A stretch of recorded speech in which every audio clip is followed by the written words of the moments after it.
नमस्कार। जनता टेलिभिजनको नियमित प्रस्तुति कार्यक्रम सन्दर्भमा तपाईलाई स्वागत छ। म कालिका शिवाकोटी।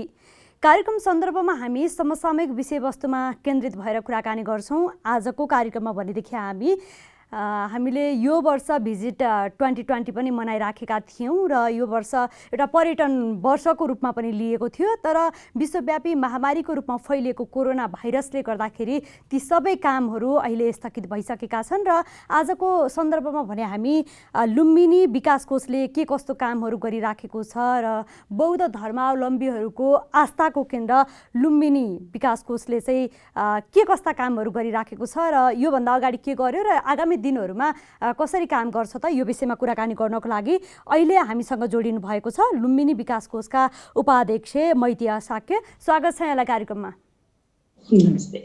हजुर, लुम्बिनी विकास कोषले अहिले के गरिराखेको छ कुराकानीलाई यहीँबाट सुरुवात गरौँ होला सर। अब सबैभन्दा पहिला त लुम्बिनी विकास कोषको प्रमुख जिम्मेवारी मध्येमा भगवान बुद्धको जन्मस्थल लुम्बिनीलाई आजभन्दा करिब 41 वर्ष अगाडि युएनको सहयोगमा तत्कालीन सरकारबाट एकजना विदेशी प्रख्यात विद्वान प्रोफेसर केन्जो ताङ्गेबाट त्यसको विकासको लागि गुरु योजना बनाइएको थियो। विगतको विभिन्न परिस्थिति अनुसार त्यसलाई अगाडि बढाउन त्यति सकिएन। त्यो गुरु योजना चाहिँ पुरा नभएको अवस्थामा थियो। त्यही भएर पहिलो प्रायोरिटीमा हाम्रो चाहिँ विगतमा के कस्ता भयो त्यसलाई छोडिदिउँ, त्यो बिर्सौँ हैन। के कारणले आजसम्म त्यो पुरा भएन त्यो आफ्नो ठाउँमा छँदैछ। तर आगामी दिनमा सबैभन्दा पहिलो प्रायोरिटीमा केन्जो ताङ्गेको गुरु योजना अनुसार लुम्बिनीको विकासको लागि चाहिँ हामीले एकमुष्ट काम अगाडि बढाएका थियौँ। आज अन्तर्राष्ट्रिय परामर्शदाताहरू नियुक्त भएर त्यसको टोटल डिजाइन रिभ्यू भइसकेको छ र त्यसलाई चाहिँ आगामी 2.5 वर्षमा सकाउने गरी टेका लगाउने अन्तिम तयारीमा हामी पुगेका छौँ र त्यसको लागि चाहिँ अर्थ मन्त्रालय र राष्ट्रिय योजना आयोगबाट चाहिँ सहमति दिँदैछौँ कि यो चाहिँ एउटा राष्ट्रिय गौरवको योजना पनि हो र संसारभरिको बौद्ध मार्गीहरूलाई अघि यहाँले भन्नुभयो बौद्ध मार्गी लगायत शान्ति प्रेमी सबैको लागि आस्थाको केन्द्र हो। त्यही भएर लुम्बिनी एउटा केवल पर्यटकीय ठाउँ मात्र नभएर हाम्रो लागि एउटा सांस्कृतिक कल्चरल म्युजियम पनि हो। त्यसले गर्दाखेरि यो योजना चाहिँ अगाडि पुर्याउनु पर्छ भनेर हामी आज आइपुगेका छौँ। हजुर, भनेपछि यो बीचमा ती कार्यहरू चाहिँ रोकिएको अवस्था हो यो भन्न खोज्नु भएको हो? रोकिएको त होइन, तर विकासको गति साह्रै धीमा थियो। भनेको यो कोभिडको बेलामा चाहिँ त्यो कामहरू छैन भन्न खोज्नु भएको त्यसो भए? होइन, कोभिड भन्दा पनि यो गुरु योजना लागू भएको आज 40 वर्ष बितिसक्यो। हजुरको 10 वर्षमा सकाउनु पर्ने गुरु योजना चाहिँ अहिले पनि करिब 70-75% मात्र सकिएको थियो। यसलाई चाहिँ अब हामीले धेरै दिन लम्ब्याउनु हुँदैन। बाँकी गुरु योजनाको सबै काम छिटोभन्दा छिटो चाहिँ सकाउनु पर्छ। कहिलेसम्म सकिएला त? अबको मानौ हामी आउँदो 3-4 महिनाभित्र ठेका लगाउने तयारी हाम्रो छ।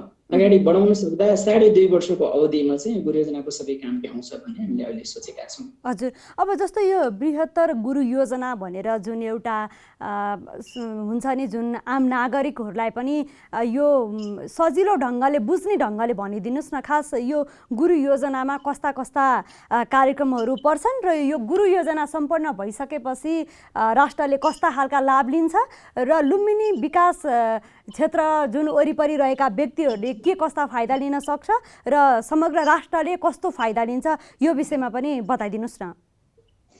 धेरै राम्रो यहाँले सोध्नु भएको छ। यहाँनिर दुईवटा प्रश्न आउँछ। एउटा चाहिँ लुम्बिनी विकास कोषको पुरानो गुरु योजना जुन 40-45 वर्ष अगाडि तयार गरिएको थियो त्यो लुम्बिनीको लागि छ भने हामीले विगत 1 वर्षदेखि बृहत्तर लुम्बिनी क्षेत्रको गुरु योजना भनेर यो दुईवटा योजना बढाउँदैछौँ। म पहिलोमा चाहिँ लुम्बिनीको केन्जो ताङ्गे गुरु योजना बारे थोरै भन्नेछु। यो लुम्बिनीको पत्ता लागेदेखि हजुरको 1896 मा जुन बेला लुम्बिनी पत्ता लाग्यो तत्कालीन हाम्रा खड्ग शमशेर र ब्रिटिस पुरातत्वविद डाक्टर फ्युररले पत्ता लगाए।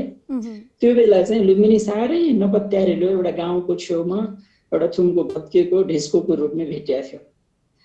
त्यति समय आएर पनि विभिन्न देशका प्रतिष्ठित बौद्ध विश्वविद्यालयहरूमा बौद्ध शिक्षा पढाइ नै हुन्थ्यो। जर्मनीमा अक्सफोर्डमा बुद्धिज्म पढाइने गरिन्थ्यो। यति ठुलो दर्शनको ज्ञाताको यो दर्शनको जन्मदाताको ठाउँ पनि एउटा सानो गरिब ठाउँको गाउँमा हुनेछ भन्ने कुरा मान्छेले पत्याएको थिएन।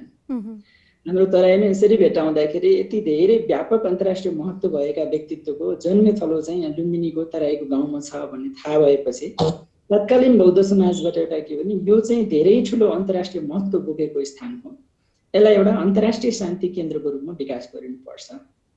तत्कालीन संयुक्त महाराज्य सङ्घको महासचिव उथान्त नेपाल आउनु हुँदाखेरि उहाँले हाम्रो तत्कालीन राजा महेन्द्रसँग मिलेर यसलाई चाहिँ एउटा प्रस्ताव राख्नुभयो कि भगवान बुद्धको ठाउँ चाहिँ विश्वभरिमा जति जति देशमा बौद्ध धर्म आज फैलिएको छ, त्यसले चाहिँ त्यहाँको संस्कृतिमा योगदान दिएको छ, त्यो सबै ठाउँहरूको आफ्नो बौद्ध संस्कृतिहरू झल्काउन सक्ने गरी एउटा अन्तर्राष्ट्रिय क्याम्पसको रूपमा लुम्बिनीलाई विकास गर्नुपर्छ र संसारभरिबाट शान्तिको खोजीमा आउने तीर्थयात्रीहरू लुम्बिनी आउँदा उहाँहरूलाई बसोबास गर्ने ठाउँ, दर्शन गर्ने ठाउँहरू र बौद्ध शिक्षा सिक्न सक्ने एउटा राम्रो अन्तर्राष्ट्रिय स्तरको ठाउँ चाहिँ विकास गर्नुपर्छ भनेर लुम्बिनीको गुरु योजना निर्माण गर्नका लागि त्यो बेला प्रोफेसर केन्जो ताङी भन्ने विद्वानलाई खटाइयो। उहाँले करिब करिब 4 वर्ष मेहनत गरेर केन्जो ताङ्गे मास्टर प्लान भनेर पारित भयो। त्यही अनुसार चाहिँ आज लुम्बिनीको विकास हुँदैछ। तर विगतमा आएर के भएको छ भने लुम्बिनी भगवान बुद्धको जन्मथलो त हामीले पत्ता लगायौँ। लुम्बिनीबाट करिब करिब 25 किलोमिटर पश्चिममा पर्ने उहाँको आफ्नो राज्य कपिलवस्तु राजधानी जहाँ उहाँले 29 वर्ष बिताउनु भयो त्यो पनि पत्ता लागेको छ। बौद्ध दर्शनमा कपिलवस्तुको धेरै ठुलो महत्त्व छ। त्यही भएर जनताबाट एउटा आवाज उठ्यो, लुम्बिनी मात्र विकास गरेर आज भएन, लुम्बिनी आउने श्रद्धालु तीर्थयात्रीहरूलाई कपिलवस्तु पनि लानुपर्छ, कपिलवस्तु पनि त्यति महत्त्व छ भनेर कपिलवस्तुको गुरुयोजनाको पनि कुरा उठ्यो। त्यस्तै हामीले सुन्दै आएका नाम हो एउटा रामग्राम चैत्य। भगवान बुद्ध 80 वर्षको उमेरमा बित्नु भएपछि उहाँको शरीरलाई जलाएर बचेको धातुहरूलाई राखेर एउटा चैत्य निर्माण गरिएको थियो जुन चाहिँ रामग्राम चैत्य मानिन्छ। त्यो रामग्राम चैत्यलाई पनि बौद्ध दर्शनमा त्यति नै मान्यता छ। त्यही भएर हामीले एउटा परिकल्पना के पनि सोच्यौँ भने लुम्बिनीको लगभग धेरै काम अगाडि बढिसकेका छ। अब लुम्बिनीलाई केन्द्र मान्दै कपिलवस्तु लगायतदेखि लिएर सैना मैना उहाँको मामा गाउँ देवदह र उहाँको धातु भएको रामग्राम चैत्यलाई जोडेर एउटा व्यापक सञ्जाल बनाउनु पर्छ र एउटा बृहत्तर बुद्धिस्ट क्षेत्रको चाहिँ परिकल्पना गर्नुपर्छ भनेर हामीले अझ ठुलो बृहत्तर लुम्बिनी क्षेत्रको गुरुयोजना भनेर अध्ययन थालेका छौँ। यसको लक्ष्य भन्नुपर्दा हजुरलाई यसले नेपालको पर्यटनमा धेरै ठुलो टेवा दिन्छ। हामीले सुन्दै आएका छौँ गौतम बुद्ध अन्तर्राष्ट्रिय विमानस्थलको निर्माण एकदम नजिक पुग्दैछ। आज भोलिका दिनमा हाम्रो एयरपोर्टबाट आउने तीर्थयात्रीहरू लुम्बिनी मात्र नबसेर एक दिन लुम्बिनी, 2 दिन कपिलवस्तु यस्तै बस्दा बस्दै करिब 1 हप्तासम्मको बसाइको नयाँ कार्यक्रम हामीले बृहत्तर लुम्बिनी क्षेत्रको गुरुयोजनाबाट दिन सक्छौँ भन्ने लाग्छ।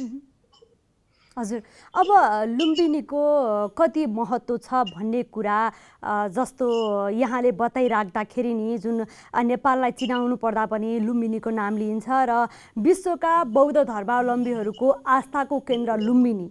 अब जस्तो बाहिरबाट जुन तीर्थयात्रीहरू आउँदाखेरि पनि भारतको बाटो भएर आउने र लुम्बिनीमा त्यहाँ एक दिन पनि नबिताइकन फेरि पनि भारतको बाटो हुँदै आफ्नो देशतर्फ जाने यी यस्ता कुराहरू पनि आएको छन् र अब लुम्बिनीमै केही दिन टिकाउनको लागि र हाम्रो देशभित्रै ती जुन पर्यटकहरू आउँछन् उनीहरूलाई टिकाउनको लागि चाहिँ के कस्ता योजनाहरू छन् त?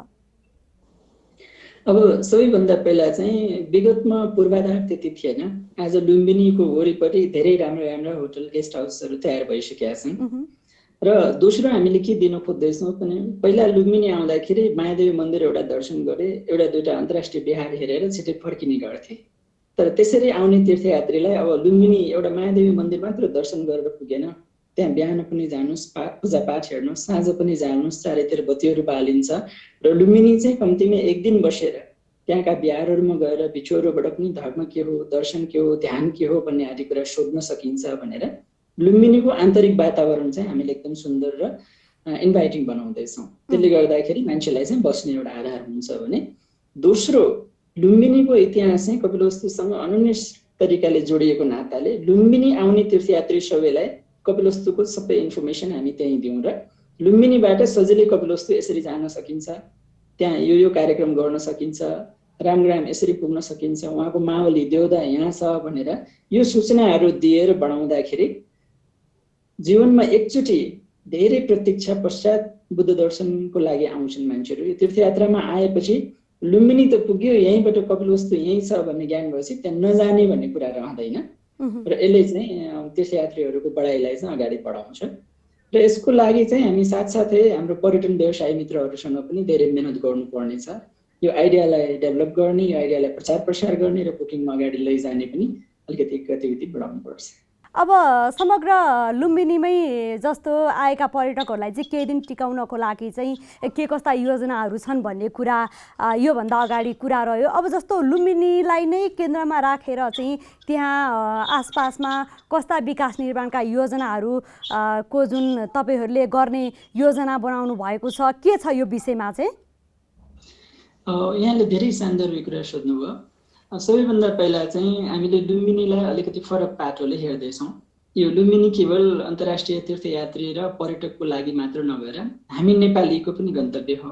हामी नेपालीले पनि आखिर बुद्ध को थिए त, के सिकाए भन्ने कुराहरू बुझ्न आवश्यक छ। आज हामीले तथ्याङ्क हेर्दाखेरि लुम्बिनी आउने करिब 18 लाख पर्यटक मध्येमा 10-12 लाख त हामी नेपालीबाटै आइराखेका छौँ। यसले के देखाउँछ भने हामी नेपाललाई पनि खोजी छ बुद्धको शान्तिको बारेमा। त्यही भएर लुम्बिनीमा एउटा अन्तर्राष्ट्रिय स्तरको ध्यान केन्द्र र एउटा कन्फरेन्स हल अहिले निर्माण गरिँदैछ। यसले चाहिँ लुम्बिनी घुम्न आउने सबैलाई बुद्धिज्म सिक्न, ध्यान बस्न सिक्नलाई एउटा वातावरण दिन्छ भने, दोस्रो कुरा बृहत्तर लुम्बिनी क्षेत्रको गुरुयोजना बनाउँदै गर्दाखेरि हामीले विगतबाट एउटा के पाठ सिक्यौँ भने यो लुम्बिनीको विकासमा अहिलेसम्म पर्खालभित्रको मात्र विकासको लगानी भएको छ। वरिपरिको समाजको उत्थानको लागि, वरिपरि समुदायको विकासको लागि अहिलेसम्म कुनै स्पष्ट खाका लिएर अगाडि बढिएको थिएन। हाम्रो संस्कृति तथा पर्यटन मन्त्रालयबाट एउटा उच्च स्तरीय समिति निर्माण भएको छ करिब यही 2 हप्ता अगाडि। यसले चाहिँ बृहत्तर लुम्बिनी क्षेत्रको सबै अध्ययन गरेर यसलाई 4 तरिकाले हेर्दैछ। एउटा चाहिँ यो कपिलवस्तुदेखि लिएर लुम्बिनी र रामग्रामसम्मको दूरीमा 235 भन्दा बढी पुरातत्वका ठाउँहरू छन्। एउटा चाहिँ खुला पुरातत्व शहर जस्तै छ, एउटा इन्टरनेसनल हेरिटेज सिटीको रूपमा छ यो।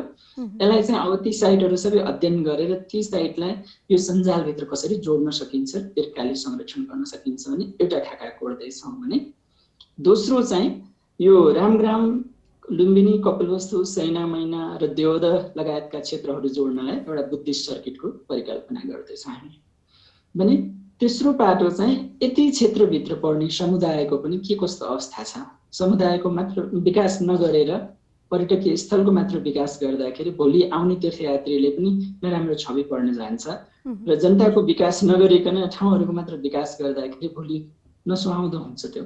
त्यही भएर त्यसको सस्टेनेबल डेभलपमेन्टको एजेन्डाको लागि एउटा अन्तर्राष्ट्रिय स्तरका परामर्श विज्ञ नियुक्त गरेर अध्ययन गरिँदैछ र करिब 6 महिनाभित्र हामीले यो विकासको खाका चाहिँ सरकारले बुझाउनेछ। हरेक वर्ष हामीले लुम्बिनीमा केही न केही अन्तर्राष्ट्रिय स्तरका कार्यक्रमहरू गरिरहन्छौँ र सबैभन्दा ठुलो चाहिँ हामीले एउटा ग्लोबल बुद्धिस्ट फोरमको निर्माण गरेर संसारभरिका बौद्ध राष्ट्रहरू, बौद्ध विद्वान, बौद्ध गुरुहरू र बौद्ध शिक्षा अध्ययन केन्द्रहरूलाई जोडेर हरेक 2-2 वर्षमा लुम्बिनीमा अन्तर्राष्ट्रिय स्तरको सम्मेलन गर्ने र त्यो सम्मेलनबाट बौद्ध शिक्षा आदिको कुराहरू प्रचार प्रसार गर्न पनि मद्दत पुग्छ भने भगवान बुद्धको जन्मथलो लुम्बिनी यही हो भनेर अझ स्थापित गराउन र मान्छेलाई चाहिँ लुम्बिनी र लुम्बिनी वरिपरि के कस्ता विकासका काम हुँदैछन् त्यहाँ तान्न पनि सजिलो हुन्छ भनेर निरन्तर कार्यक्रम हामी अगाडि बढाइराखेका छौँ।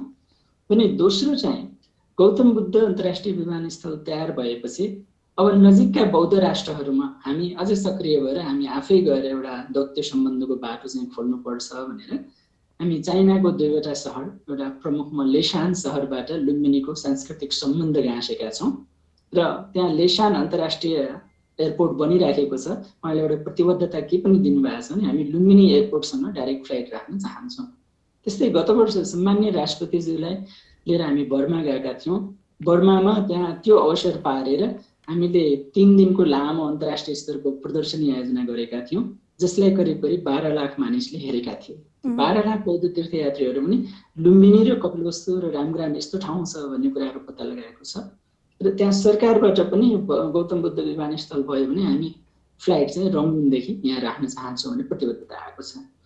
अब कोभिडले थोरै हामीलाई अलिकति असर पारेको छ, नत्र भने हामीले श्रीलङ्कामा पनि मङ्गोलियामा पनि यस्तो कार्यक्रम लगातार गर्ने नै तयारी थियो। यसलाई अब अवस्था सहेपछि हामी व्यापक नै राख्नेछौँ। अन्तर्राष्ट्रिय प्रचार प्रसारमा चाहिँ अब कमी छैन, अबका दिनमा अझ व्यापक हुन जान्छ र यसमा चाहिँ ठुलो भूमिका हामीलाई लाग्छ यो हाम्रो अन्तर्राष्ट्रिय विमान केन्द्रले पनि राख्छ भन्ने लाग्छ। अब सर जस्तो अन्तर्राष्ट्रिय रूपमा कसरी यसलाई लुम्बिनीमा यो लुम्बिनी भनेको यस्तो हो भनेर जुन परिचय गराउनको लागि के कस्ता योजनाहरू छन् भन्ने कुरा रह्यो। अब योभन्दा अगाडि पर्यटकहरू त्यहाँ कतिको सङ्ख्यामा आउँथे अनि आन्तरिक पर्यटकहरूको सङ्ख्या कति थियो, बाह्य पर्यटकहरूको सङ्ख्या थियो, अझ बाह्य पर्यटकमा पनि कुन देशबाट चाहिँ मुख्य रूपमा अझ धेरै पर्यटकहरू आउँथे, के थियो यो पर्यटकको सङ्ख्यामा चाहिँ के थियो सर? हामीले करिब 10 वर्षको पुरानो तथ्याङ्क पल्टाएर हेर्दाखेरि यो पर्यटक आउने सङ्ख्या चाहिँ हाराहारीमा हरेक वर्षको लगभग हेर्दै जाँदाखेरि 1,20,000 देखि 1,60,000 चाहिँ प्रत्येक वर्ष रेगुलर वृद्धि भइरहेको देखेका छौँ हामीले। अब अन्तर्राष्ट्रिय पासपोर्ट बोकेर आउने पर्यटकहरू मध्येमा सबैभन्दा बढी चाहिँ हामीले श्रीलङ्काबाट आउने गर्छौँ। श्रीलङ्काका तीर्थयात्रीहरू चाहिँ यसरी हरेक वर्ष आउने गर्छन्। त्यसपछि चाहिँ थाई देशबाट दोस्रोमा आउँछन् भने भियतनाम र आदि देशहरूबाट अलिक आउँछन्। धेरै कुरा के उठेको थियो भने चिनियाबाट पनि, चिनियाका सामान्य राष्ट्रपतिजीको नेपाल भ्रमण भएपछि चिनियाबाट पनि पर्यटक बढ्छन् भनेर हामीले अपेक्षा राखेका थियौँ। त्यो बढ्ने क्रममै थियो, तर अहिले चाहिँ श्रीलङ्का र थाइल्यान्डभन्दा कमै छ। तर यस सँगसँगै हामीले एउटा रमाइलो बाटो के देख्यौँ भने धेरै प्रचार प्रसार र टार्गेट नगरेका ठाउँबाट पनि, जस्तै हाम्रै नेपालको कुना काप्चाबाट त्यहाँ मान्छे आउँछन्। त्यहाँ हामी कहिलेकाहीँ महादेवीमा बसेर हेर्ने गर्छौँ कहाँबाट मान्छे आए। नेपालको सम्भवतः कुनै यस्तो कुना काप्चा छैन जहाँबाट मान्छे दुःखसुख गरेर लुम्बिनीमा आएका हुन्। त्यस्तै हाम्रो छिमेकी भारतबाट पनि त्यहाँका विभिन्न स्कुल कलेज आदि ठाउँहरूबाट पनि मान्छे ओहिरो लागेर चाहिँ लुम्बिनी आउने गर्छन्। तर एउटा रमाइलो पक्ष के छ भने यसरी आउने पर्यटक र तीर्थयात्रीमा सबै बौद्ध मार्गी मात्रै होइनन्। हामीले मुस्लिम तीर्थयात्री पनि त्यत्तिकै देखेका छौँ, क्रिस्चियन पनि आएको त्यत्तिकै देखेका छौँ, हाम्रो हिन्दू समुदाय आएको त्यत्तिकै देखेका छौँ। तर लुम्बिनी चाहिँ केवल एउटा बौद्ध गन्तव्य मात्र नभएर एउटा शान्तिकै केन्द्र चाहिँ हामी मान्छौँ। अब जस्तो नेपालको पर्यटन प्रवर्धनका लागि लुम्बिनीको योगदान के रहन सक्ला, के रहेको थियो, अझ यसलाई विस्तृत रूपमा बताइदिनुहोस् न। अब भविष्यलाई पल्टेर हेर्दै जाँदाखेरि संसारमा जुन तरिकाले जनसङ्ख्या वृद्धि भइराखेको छ, प्राकृतिक वातावरणको नाश भइराखेको छ र जुन प्रकारको अर्थतन्त्र निर्माण भएको छ, ओभर कन्ज्युमरिजमहरू बढिराखेको छ, यो देख्दाखेरि मानव समुदायको एउटा विशेष तबका चाहिँ शान्तिको खोजीमा तयार भएर रहेछ। के छ वास्तविक मनुष्य जीवनको अर्थ के हो, कसरी बाँच्नुपर्छ, साँच्चैको मूल्य मान्यता के हुन् मानव जीवनका भन्ने खोज्ने एउटा विशिष्ट समुदाय चाहिँ तयार भएको छ। ती समुदायलाई लुम्बिनीले विशेष आकर्षण चाहिँ गर्छ। मैले अघि यहाँलाई भने भगवान बुद्धको शिक्षाले केवल एउटा कुनै धर्म वर्ग विशेष मात्रलाई आकर्षण नगरेर संसारका कुनै पनि ठाउँका कुनै पनि संस्कृति कुनै पनि परम्पराका मान्छेलाई आकर्षण गर्छ। किनभने उहाँले मानवीय जीवनको मूलभूत कुरा अर्थात् शान्ति भने के हो भन्ने विषयमा कुरा राख्नुहुन्छ। त्यही भएर लुम्बिनी हामीले के देखाएका छौँ भने भविष्यमा लुम्बिनी एउटा शान्तिको खोजी गर्ने गन्तव्य हुनेछ। त्यही भएर लुम्बिनीमा भएका ध्यान केन्द्रहरू, अहिले निर्माण गरिँदै गरेको अन्तर्राष्ट्रिय सभा हल र ध्यान केन्द्रहरू, यो चाहिँ जनतालाई शिक्षा दिने एउटा माध्यम हुन्छ भन्ने लाग्छ भने दोस्रो लुम्बिनीमा अन्तर्राष्ट्रिय बौद्ध विश्वविद्यालयको पनि स्थापना भएको छ। हामी परिकल्पना गर्दैछौँ, अहिले हाम्रो योजनामा पनि प्लान गर्दैछौँ। लुम्बिनी भोलिका दिनमा संसारभरिबाट आउने र लुम्बिनी बसेर पढ्ने एउटा ठाउँ पनि बनोस् भन्न चाहन्छौँ।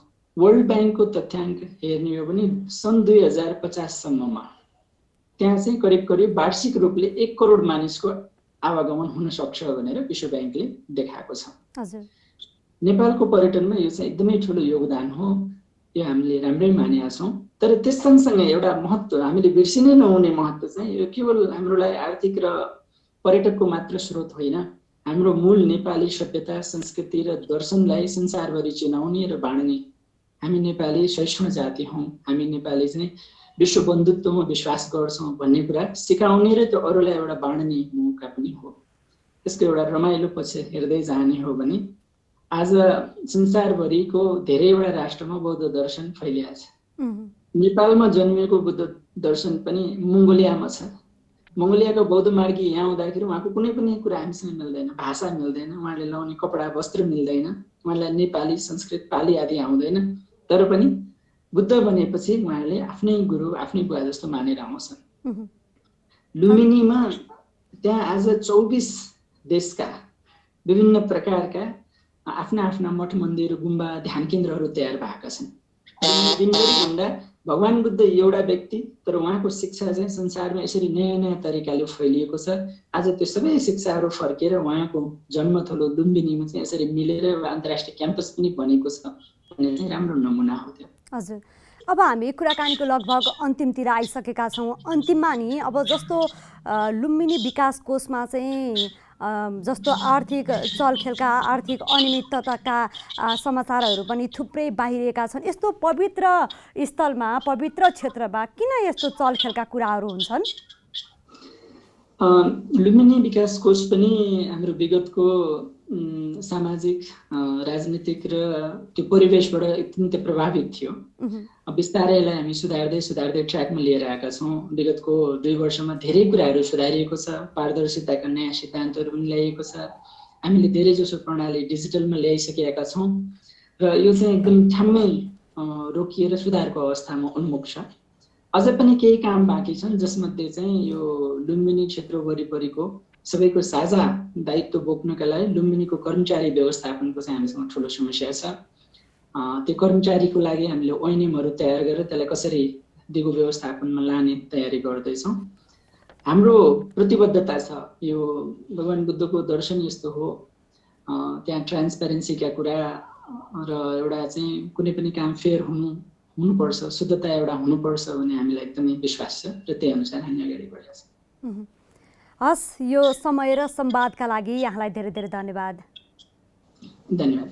हजुर दर्शकवृन्द, हामी भर्खरै कुराकानी गरिरहेका थियौँ लुम्बिनी विकास कोषका उपाध्यक्ष मैतिया साक्य। उहाँसँग हामीले योभन्दा अगाडि भिजिट 2020 पनि जुन मनाइराखेका थियौँ र त्यस पछाडि विश्वव्यापी महामारीको रूपमा कोरोना भाइरस जुन नेपालमा भित्रिसकेपछि सम्पूर्ण कामहरू ठप्प भएको अवस्था हो र लुम्बिनी विकास कोषमा के कस्ता कामहरू त्योभन्दा अगाडि भइराखेका थिए र अबका दिनहरूमा के कसरी काम हुन्छन् र विश्वका जुन बौद्ध धर्मावलम्बीको आस्थाको केन्द्र रहेको लुम्बिनीलाई विश्व सामु चिनाउनको लागि के कस्ता कामहरू भइराखेका छन् त, यो विषयमा रहेर कुराकानी गऱ्यौँ। यही कुराकानी सँगसँगै आजको कार्यक्रमको निर्धारित समय सकिसकेको छ। कार्यक्रम प्रस्तोता म कालिका शिवाकोटी पनि बिदा भएँ। नमस्कार।